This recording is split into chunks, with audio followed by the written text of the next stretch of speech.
Howdy. With this video, I want to go over the MLA career essay. Make sure you understand what I'm looking for as you get started on it. I'm doing this video for all three of my classes. I got two hybrid, one internet. Some of the supplemental material might be different for each class, but this essay is going to be exactly the same. So this video will apply to all three classes. With this essay, you're going to write a 1,000-word essay, and that sounds like a lot, but generally students don't have trouble with word count on this one because there's quite a bit of material you're putting into it. So it sounds like a lot. It's like, oh my gosh, 1,000 words, but it's not much longer than the self-regulated learner essay you just did, and you're going to be adding a lot more research material. But you're going to research the college admissions and/or degree that you hope to earn. With college admissions, I'm talking maybe a little bit more towards dual enrollment students. With degrees, if you're already admitted to Northeast State and you know what degree you're seeking, then you're good to go. But you're also going to research the job you hope to obtain with that college degree. If you're not quite sure what job you're going to go for or what career you're looking to get into, pick the dream job, right? Pick that dream career you always wanted to do and see if it's a viable option. And it's okay at the end of the essay to kind of go like, well, I don't know. So some students, they say they want to be pharmacists, but they get into the education. It's 7 or 8 years of education. It's pretty much a graduate a doctoral degree, right? Pharmacists don't make a ton of money. They make good money, but not a ton of money. If you got all those student loans, it's not going to seem like a whole lot of money. And of course, it's a high-stress job. If a pharmacist makes a mistake, they might kill somebody. If an English teacher makes a mistake, somebody might just get a terse email, right? So it's okay to get to the end of this and kind of go like, well, I don't know. I think I'm ready for this, but there's some worries there. And that's kind of what you want to find out now. And you don't want to go through 7, 8 years of school and realize I didn't really want to be a pharmacist, right? And also keep in mind, a lot of this essay is the college process, what you got to do for your degree to get into a program, et cetera, et cetera. It's kind of this is all the stuff you should already know, but probably don't. As you start working your way through college. A couple of notes on the word count. The academic plan does not count as part of the word count, neither does the works cited page. But there's some requirements there. We're going to employ MLA formatting. I should use a minimum of 4 sources in the essay. 2 or 3 of those I'm going to tell you exactly where to go, then 1 or 2 you're going to add for yourself.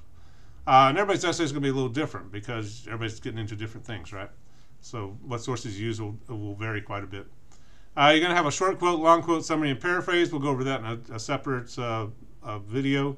And you need to have all those fun punctuation. There's a punctuation help sheet there on the help resources page on D2L, on the content page in D2L, to review those. And make sure you have all the following sections down here. Sections 2 and 3 will probably be more than 1 paragraph. Maybe section 4 will too. It kind of just depends on what career and where you're at. And again, everybody's essay is going to be a little different. So even though I'm going to show you a sample essay, you're probably not going to follow that exactly, right? Because you may not want to be an engineer. All right, so the first section of your essay, you're going to introduce the specific field you're getting into, why you want to get into it. Why would you want to be a nurse? You just like vomit and puke and blood and drunk people throwing stuff at you in the emergency room, or is there something good about the job that appeals to you? What got you interested in it? Make sure you kind of tell us this very specific field. Don't just say nursing. Do you want to be a NICU nurse? Do you want to be an emergency room nurse, a geriatric nurse, travel nurse? Same thing with welding. Do you want to do underwater welding? Do you want to work on pipelines? Do you want to do this? Do you want to do that? Make sure you're as specific as possible about the career you're looking to get into. And the whole point of this essay, as it says here, is to kind of say the arguments you're making is that here's the career I want to get into. I have a good plan for it, and I think I'm going to be successful at it. Right? I'm suitable for all the career to major, and I'm ready to go. I got a plan. But that's going to be section 1, just kind of introducing the career and why you want to get into it.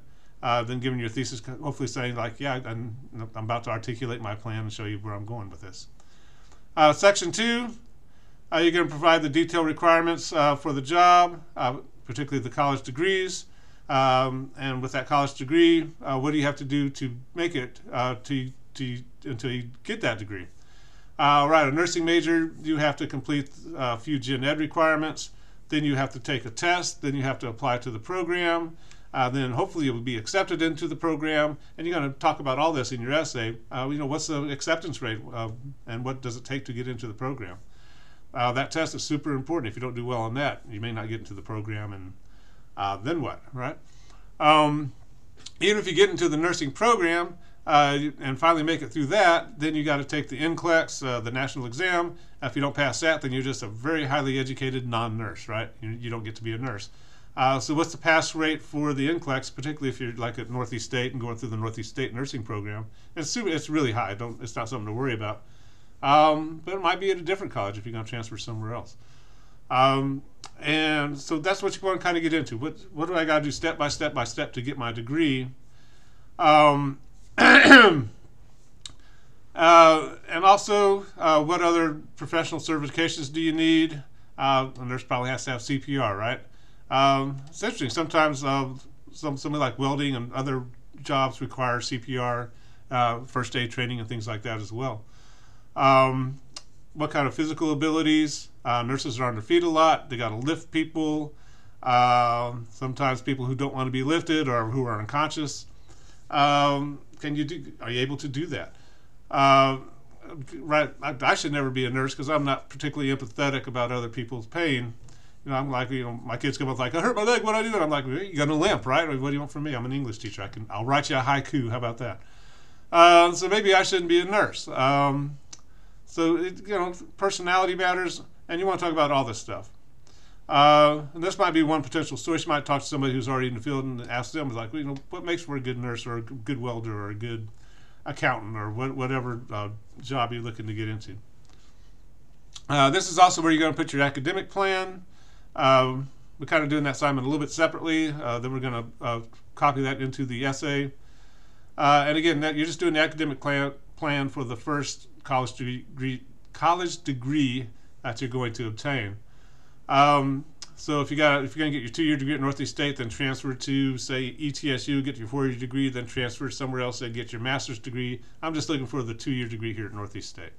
You'll talk about the rest of it within the essay, but I don't need that in an academic plan. Be interesting to see the costs, acceptance rates. Again, if you're going to do a 2-year nursing transfer degree, what percentage of applicants does, let's say, ETSU nursing program take? And how can you be part of that percentage is kind of the goal here, right? Section 3, see, all that's just the education, the certification, and everything else that makes you able to even start to do the career. Section 3 is actually going to talk about the career, and like it says here, just salary information, local job opportunities. If you want to go international or national, are there opportunities out there? If you want to be a software developer, do you have to move to California? Do they let you work at home? Different things like that. Also, what are the upward or sideways mobility possibilities? That's hard to say. If you do nursing for 10 years and your body's starting to wear down and you're looking to do something else, what else can you do? You might be able to be a school nurse. You might be able to get into administration. You might be able to get into teaching and education. There's a lot of different things you might be able to do there, right? As opposed to an English degree. If I lose this job, what am I going to open an English shop somewhere, in downtown Bristol or something? There are other things that you can do with an English degree, but want to be aware that maybe the mobility is a little limited with particular careers and education. And here we're going to start getting. You're also going to start getting into some of the negative components of the job. Where's the stress come from? What's the retention and turnover rates? A lot of people who get into education and into teaching are gone after the first 5 years, almost half. What kind of stress is causing that kind of exodus from with our teachers? It's a lot of education to go through to just only be in that career for 5 years. So things like that you want to start looking at. Section 4, you want to kind of talk about your overall suitability. What can you do to make yourself marketable over the next 2, 4, or more years, so that when you do get your degree and you're ready to start applying for those jobs, they're going to want to hire you.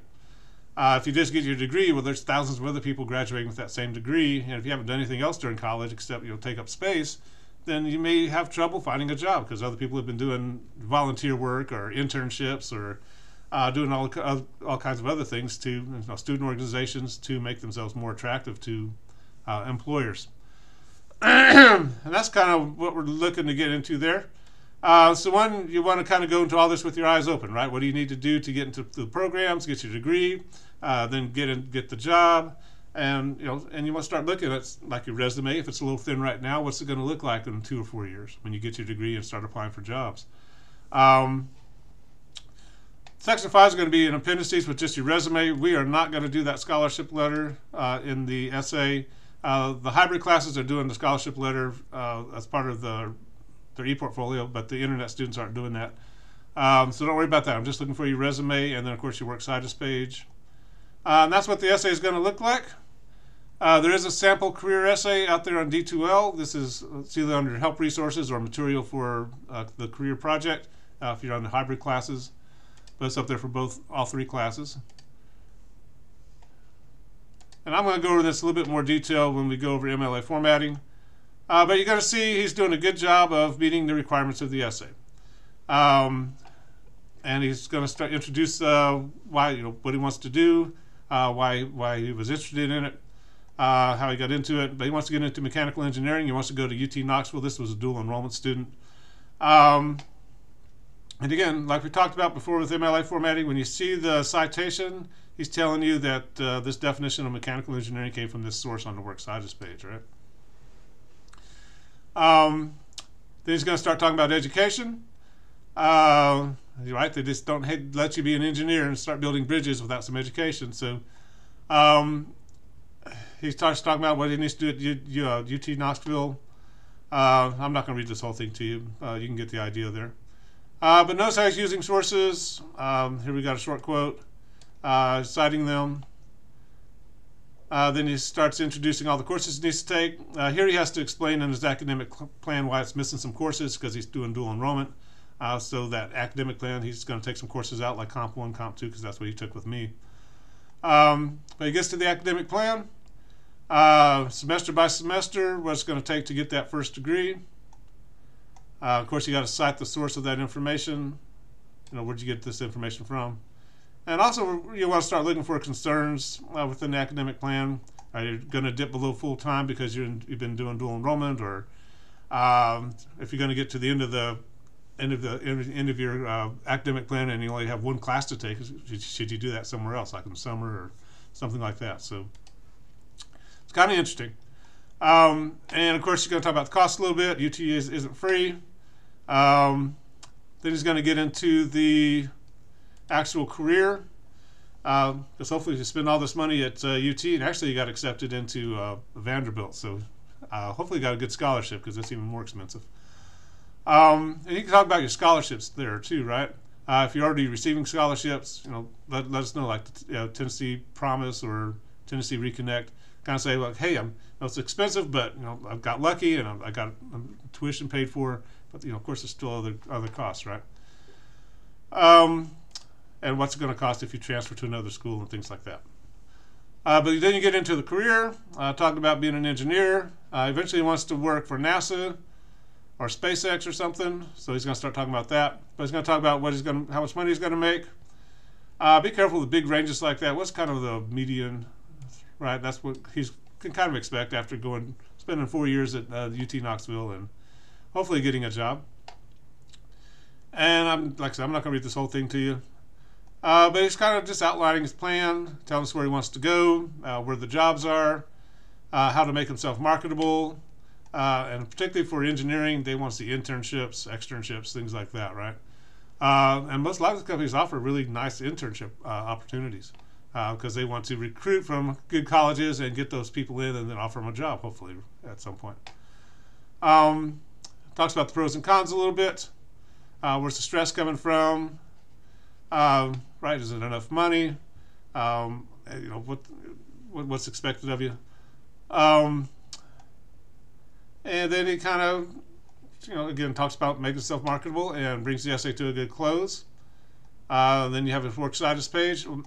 He wasn't required to put his resume in there, but you are. Now just be right here before the works cited page on its own page. Just say Appendix 1 resume and put your resume there. Properly formatted works cited page. Be sure you're using this as an example. This shows you how to do that Bureau of Labor Statistics site, which you're going to be using in your essay to talk about how much you're going to make and the job requirements and all that. So, but good sample essay to look at. Again, you're not going to copy it. Everybody's doing something different with their career. Everybody's getting into a different career, so make sure it's geared towards you. This is kind of you articulating your plan for success in the future in terms of your education and employment and career. But if you have any questions about this, be sure to let me know. But for the most part, you're just going to be following the outline here.